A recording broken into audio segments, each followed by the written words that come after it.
শুনবেন 19টা কথা বলবো স্ত্রীর অধিকার। কয়টা?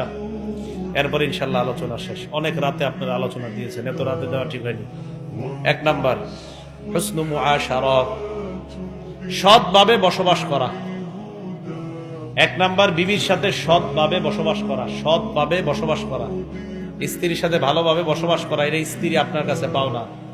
সূরা নিসা 19 নাম্বার আয়াত, আল্লাহ বলেন ওয়াশিরুহুন্না বিল মারুফ, স্ত্রীর সাথে তোমরা সৎভাবে বসবাস করো।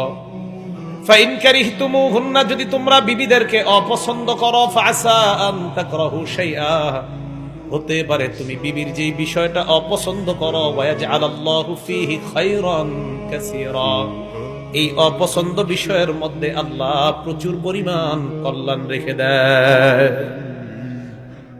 সৎভাবে বসবাস করা। একজন স্বামী কত ভালো এটার প্রমাণ হবে তার স্ত্রী যদি বলে সে ভালো। তিরমিজি শরীফের 3895 নম্বর হাদিসের বর্ণনা, ক্বালা রাসূলুল্লাহ সাল্লাল্লাহু আলাইহি ওয়াসাল্লাম, আল্লাহ নবী বলেন খায়রুকুম খায়রুকুম লিআহলিহি, তোমাদের মধ্যে সবচেয়ে উত্তম ওই ব্যক্তি যেই ব্যক্তি তার বিবির কাছে উত্তম। ওয়া আনা খায়রুকুম লিআহলি, আমি দুনিয়ার মধ্যে সবচাইতে শ্রেষ্ঠ একজন স্বামী, কারণ আমি নবী আমার বিবির কাছে উত্তম। তাহলে 1 নাম্বার, বিবির সাথে সৎভাবে বসবাস করা, বিবি এটা আপনার কাছে পাও না। 2 নাম্বার, আইয়ু আল্লিমাহা উমুর দীনিহা, বিবির যদি ধর্মীয় জ্ঞান কম থাকে তাকে ধর্মীয় জ্ঞান শিক্ষা দেওয়ার ব্যবস্থা করা।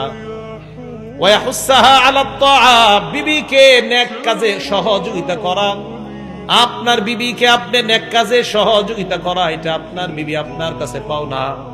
সূরা তাহরীমের 6 নাম্বার আয়াতে আল্লাহ বলেন ইয়া আইয়ুহাল্লাযীনা আমানু কু আনফুসাকুম ওয়া আহলিকুম নারা, হে ঈমানদার তোমরা নিজেদেরকে এবং তোমাদের পরিবারকে জাহান্নামের আগুন থেকে বাঁচাও।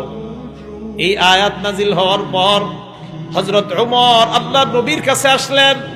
ইমাম ফখরুদ্দিন রাজি রহমতুল্লাহি আলাইহি তার বিখ্যাত তাফসীরের কিতাবের মধ্যে উল্লেখ করেন, 21 নাম্বার খণ্ড 87 নাম্বার পৃষ্ঠা, হযরত ওমর আল্লাহর নবীর কাছে আসলেন। আসার পর বললেন ইয়া রাসূলুল্লাহ নাকি আনফুসানা, আমরা নিজেদেরকে রক্ষা করব ব্যাপারটা বুঝলাম, ও কাইফা লানা বিআহলিনা, পরিবারকে কিভাবে বাঁচাবো ব্যাপারটা বুঝায় দেন। নবীজি বললেন 2টা কাজ করবা।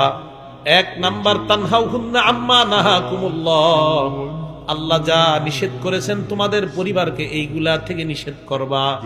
ওয়া তা'মুরুহুন্না বিমা আমারাকুমুল্লাহ, আল্লাহ যা আদেশ করেছেন পরিবারকে এই বিষয়গুলা আদেশ করবা। 2 কাজ করা, বিবি আপনার কাছে পাও না। নিষিদ্ধ কাজ থেকে বিবিকে ফিরিয়ে রাখা, টেলিভিশন থেকে বিবিকে ফিরিয়ে রাখা, এই অধিকার আপনার বিবি আপনার কাছে পাও না।